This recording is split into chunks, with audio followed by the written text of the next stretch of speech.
Good morning, Card Media. It's RJ back with another video. Let's get to it. Today's random Mike Schmidt item of the day.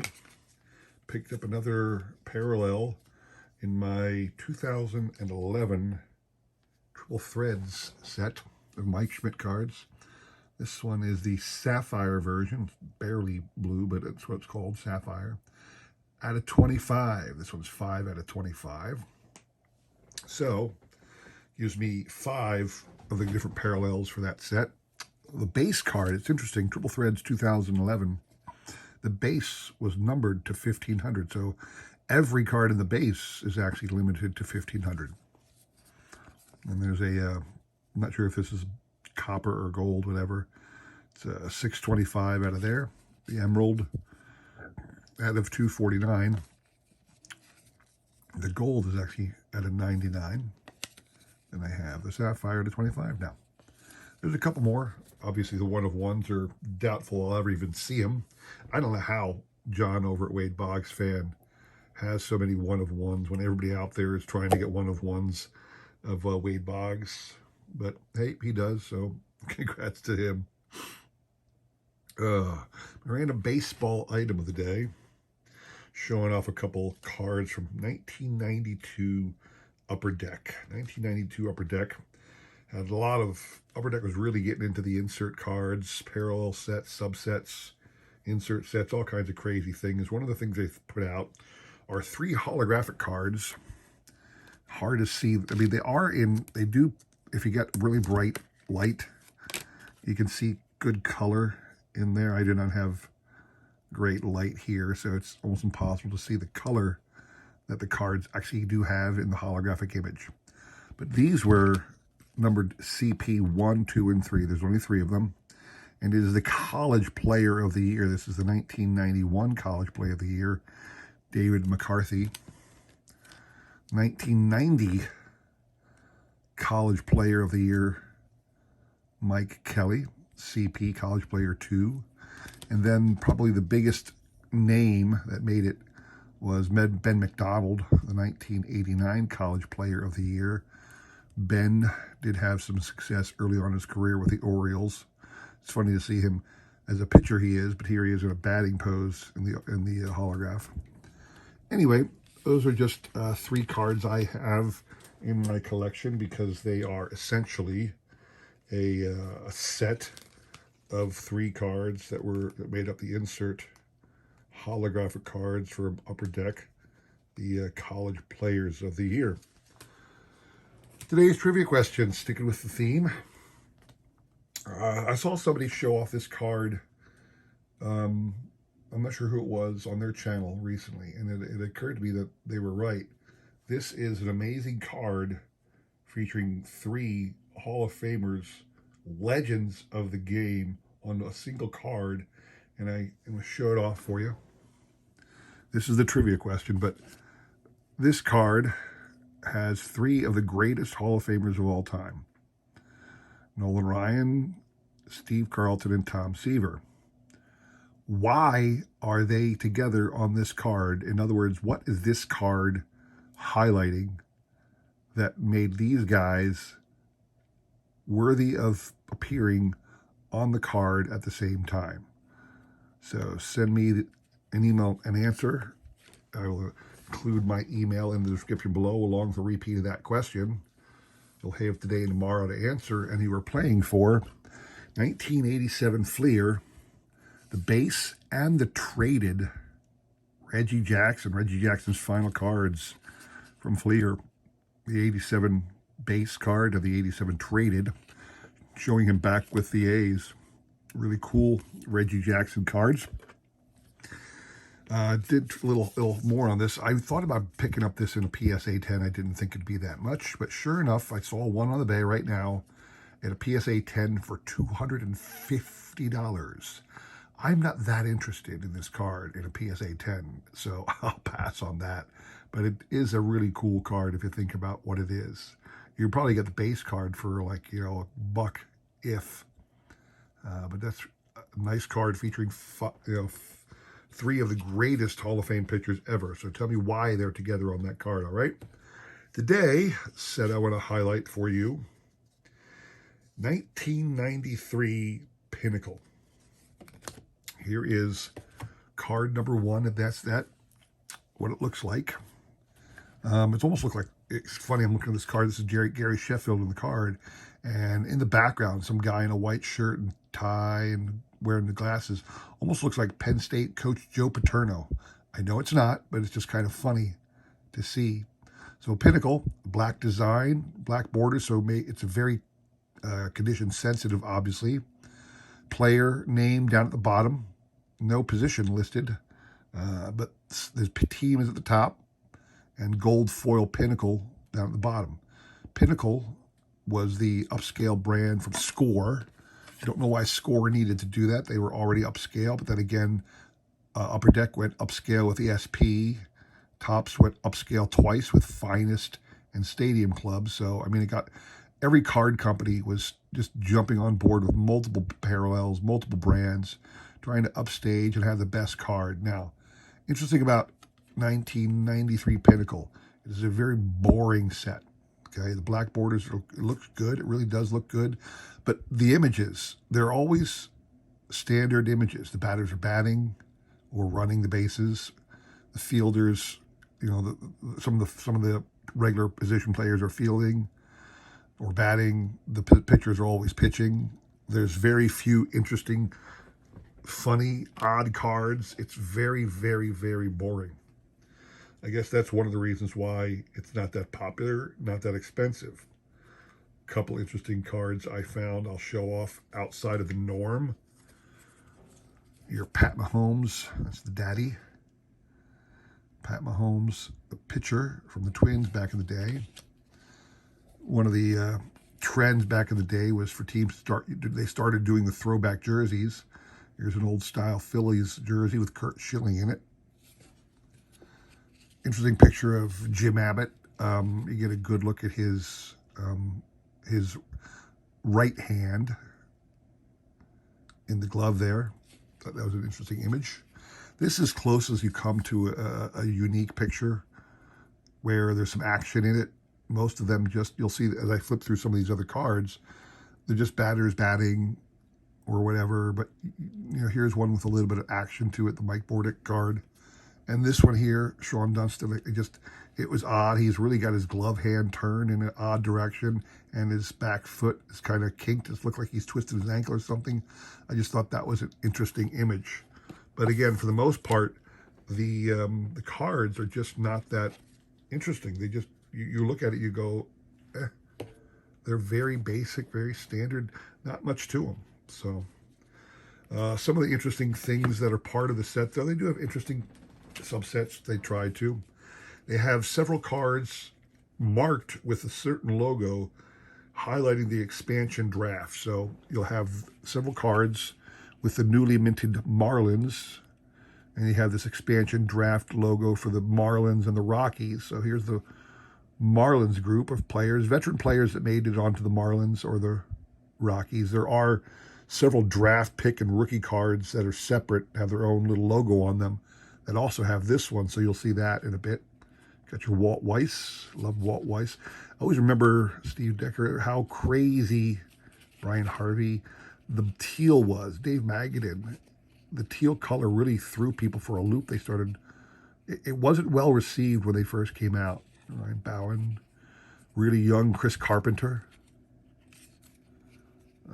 Brett Bobbery, Orestes Destrade, and the ageless Charlie Huff, Junior Felix, Jack Armstrong, and then Benito Santiago.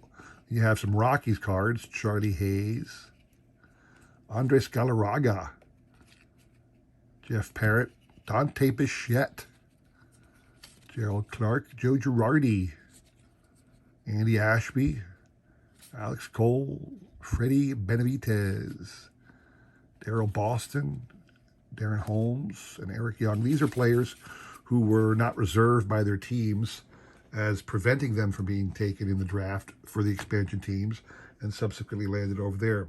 We will go through some other cards where you'll see that logo on there, but I just want to show off that. Some of the interesting subsets, they have a then and now, where it takes a look at the veteran players and shows a picture of them in their rookie year and currently. Really neat Nolan Ryan there. Danny Martinez, recently coming off his perfect game with the Expos. That's why he was a hot commodity at the time. Eddie Murray, Robin Yount. Love this George Brett. Boy, oh boy, how young does George Brett look at that picture from '73? Oh my. Dave Winfield. Even Blyleven looks a little young there. He got the tongue sticking out there, Michael Jordan style. Look at that. Donnie Baseball. Ripken still looks the same, just got a little more gray. Jack Morris. Woo. Doesn't look like Jack without the mustache, does it? Terry Pendleton. Recently coming off an MVP season, that's why he made it. He was MVP in '91. Look at the Eck, no mustache on the Eck too. And look at this, they catch him on the cover of GQ or something. That he's not even in a baseball uniform on the Today picture. Look at that. What's that all about? Fisk. And then Bogsy, still looking the same, really. Eyes getting a little more squinty, but that was an interesting subset called Then and Now. And another really, it's a subset, it's part of the base, so it's a subset, not an insert set. Another one is idols, where they ask a couple of players, who is their idol? Now, some of them, it's interesting, some of them had active players as their idol. Some of them went to other sports, but here you go. Jeff Bagwell had Yaz as his idol. John Smoltz, like I said, had Jack Morris as his idol. I didn't think John Smoltz looks a lot like Jack Morris. It was interesting to me. Here's one of Larry Walker, being a Canadian, had a hockey player named Mike Bossy. I don't know who Mike Bossy is. I don't know if in the hockey world, what is he? I don't know. But he was Larry Walker's idol. Another interesting one, Gary Sheffield. Barry Larkin was his idol, at least on this card set. This I did know. Ivan Rodriguez idolized Carlton Fisk. Carlton was, Fisk was still playing here, obviously. We saw his card a second ago.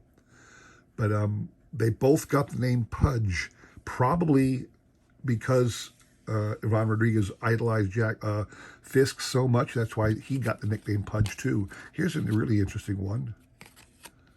Delino de Shields listed Malcolm X as his idol. Interesting choice. I shall not comment, but cool card anyway. Like this one, Tim Salmon idolized Dewey Evans. Recently retired. Dwight Evans might have still been playing by then. He might have been on the Orioles by then. Here is Lenny Dykstra loved Ken Stabler. Dykstra was a hard-nosed grinder kind of a guy, so it makes sense he'd go for a football player. The Raiders quarterback, Kenny Stabler, as his idol. Here's a nice one. Danny Tartable idolized Jose Tartable, which was his dad. Surprised we didn't see more of those from some of these people. Here's a cool one. Jeff Conine idolized Dale Murphy, then of the Phils. Dale Murphy's actually on the Phillies in this set. Here is, who is this guy in the back? Greg Jeffries idolized Ron Say, the Penguin. I didn't even recognize that as Ron Say. But there's Ron Say on the cover with Greg Jeffries. Love this one. Paul Molitor idolized Harmon Killebrew. Molitor grew up in the Twin Cities, so it makes sense he'd idolize a twin. Also makes sense he'd choose Killebrew, frankly. So here you go. John Valentine idolized Davey Concepcion. I love that.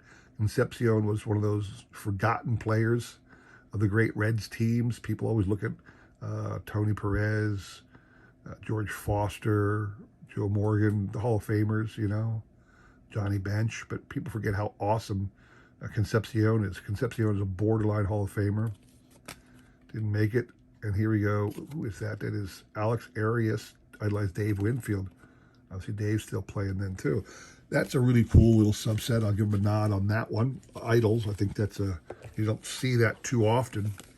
A lot of people who have done subsets, you'll see that. I mean, the then and now you see all the time style, but Idols, something I hadn't seen before. So here is your first round draft pick card. I pulled out all the Hall of Famers. I will show the Hall of Famers later. Most of these guys are completely forgettable. Jamie Arnold, no idea. B.J. Wallace, I think I kind of remember him. Kendall had a good career. Rick Helling had a small career. Derek Wallace, I do not remember. Sean Lowe, I kind of remember. Although Derek Lowe is the biggest name I know for the Lowe. Shannon Stewart, I remember made some headway.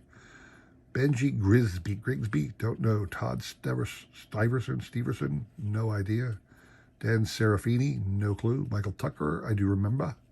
Chris Roberts, no idea. Pete Janicki, no clue. And Jeff Schmidt. So those were your first round draft picks back then. They got their own little subset. Then I'm going to go quickly through all the rookie prospects. They have a whole, this is the rookie era. Remember, by this time, the rookie card craze was everywhere. I mean, ever since '84, when the Madden League came out, rookie cards are all anybody cared about. So the card companies, would do things about highlighting the rookies in certain subsets in certain ways. And Pinnacle was no different. So I'm going to go quick through the rookies. I'll stop if I find something interesting, but for the most part, I'm just going to thumb through them. These are your Pinnacle rookies of the 1993 rookie prospects. So you'll see, again, some of them have their expansion draft logo if they ended up with one of those teams. Sterling Hitchcock, I do recall. Tyler Green of the Phillies was a huge bust. There's another Rocky pitcher. Rob Nen, I remember. Just trying to find interesting players. I'm going to show them off so you can see them all. Todd Pratt, rookie, backup catcher to Darren Dalton on our 93 team. Jeff Conine with the thing, the expansion draft logo. Billy Brewer. I think Billy Brewer should have been on the Brewer. You see a lot of these rookies being on the Marlins or on the JT Snow, being on the Marlins or the Rockies. Alex Arias, there he is. Graham Lloyd, Australian. Chucky Carr, love Chucky Carr. So that's one half of your prospects, and they have another set now here. And here's a lot of the Rockies now. David Need, Wedge Bronya. I love Bronya because he was actually in the mid to late Phillies teams that did so poorly, but he was a fan favorite by then. So it's good to see that. Here's Brett Boone making a splash. The Boone brothers taking over for Papa. Love Bob Boone on the 80 Phillies. Ryan Klesko, huge prospect of the day. Didn't pan out, too many injuries. Nobody, I pulled all the big cards out. The Hall of Famers will be shown in a second. And you can see here, as I'm going through the cards, you can see what I'm talking about. There's really nothing, there's really no pictures that jump out at you like, wow. Here's a great one. Ozzie Canseco, Jose's brother. Jose's twin brother. Was with the Cardinals at the time. Tim Salmon, another huge prospect of the day. Ken Ryan, briefly on the Phillies at one time. Started with the Red Sox, though. Willie Green. So those were your prospects of the day. And again, the pictures are very basic pictures. They're high quality, so to speak, but the card stock is better. The cards themselves are simply better. But there's nothing great about this. There's nothing that makes it stand out and people go, ooh, wow. So here's all your Hall of Famers. You got Larry Walker, Jeff Bagwell, Sandberg, Edgar Martinez, Eddie Murray. Don't know if he's going to hit that or not. Ripken, Ivan Rodriguez, Barry Larkin, Ricky running, of course. You got to show Ricky running, don't you? Alomar, Randy Johnson looking nasty as always. Moose. Craig Biggio. I wonder if he was listed as a catcher by this time or second. He moved on to second base already by that time. Tim Raines with the Sox at the time.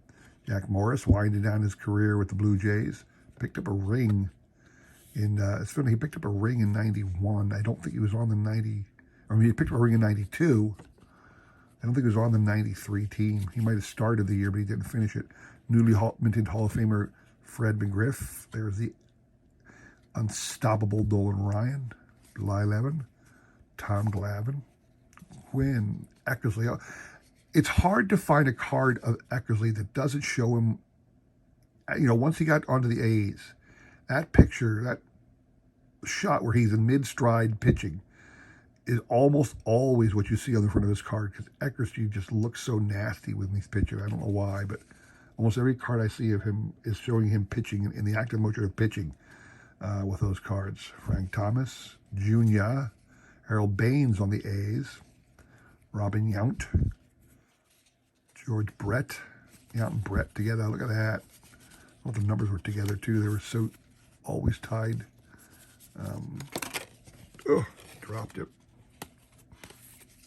Glavine, Ozzie Smith, Jim Thome, Alan Trammell, Lee Smith, Pudge and Boggs, Puckett. Pause on the Puckett for a moment. Didn't really show the back of the cards too much. I want to do that now. Your basic bio stuff up here. They only did one line of stats. So they did the 1992 stats on the back of the card, plus the career totals. That was it.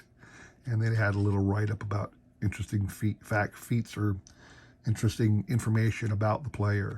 And again, maybe that's another one of the reasons why this wasn't such a great card. The back was very basic. The front was very basic. There just wasn't a lot to it. Great pictures, great players. Dawson with the Red Sox is always a head turner. Greg Maddux with the Braves, obviously. Now, here comes some prospects. Mike Piazza prospect. Piazza's rookie card was the 92 update Fleer. That's the one you want to get. Pedro's rookie card is 1991 Upper Deck Final Edition. That's his earliest card. Love this Trevor Hoffman, because he's got the expansion logo there. And then this is obviously the card to have if you want to slab something in Pinnacle. Certainly Jeter's, you can see he got the first round draft pick logo. He's in that subset. But if you want to get a Jeter card for investment purposes, obviously it's going to be the SP. I think an SP PSA 10's going dang near $100,000, if not more. So this is a good substitute if you want to have a Jeter rookie card. I have almost every Jeter rookie card loose. I did not slab. I do not intend to slab. I do not have the SP. I actually had the whole, I can tell this story as a painful reminder. I bought the entire 1993 SP set. That's when I was I got back into collecting after childhood, back in the late 80s, mid 90s. And I had, by purchasing it on my own, I owned the entire SP set, including the Jeter rookie. I did. And then years later, when I had a little bit of financial trouble and started selling off my collection, that was one of the ones I sold. I always remember that now because it pains me. I don't know what condition my Jeter rookie would have been in, but I had one. So anyway, that is the Pinnacle set from 1993. It's black border, standard card set, nothing fancy. Some interesting subsets, but I just figured I wanted to show off another set that people might have forgotten about and remind you that it's out there. Certainly can be had for an inexpensive price. The Jeter will cost you about $10 to $20, depending on where you get it. But anyway, there you have it. Appreciate everybody stopping by. I almost forgot something real quick. There was a 10-card insert. They called it Team Pinnacle. In essence, it was the best American and National League players, almost like an all-star team that they made up. So this is your right-handed pitcher. Card number 1 had the National League on the front, American League on the back, or vice versa. I don't know which one's front and back.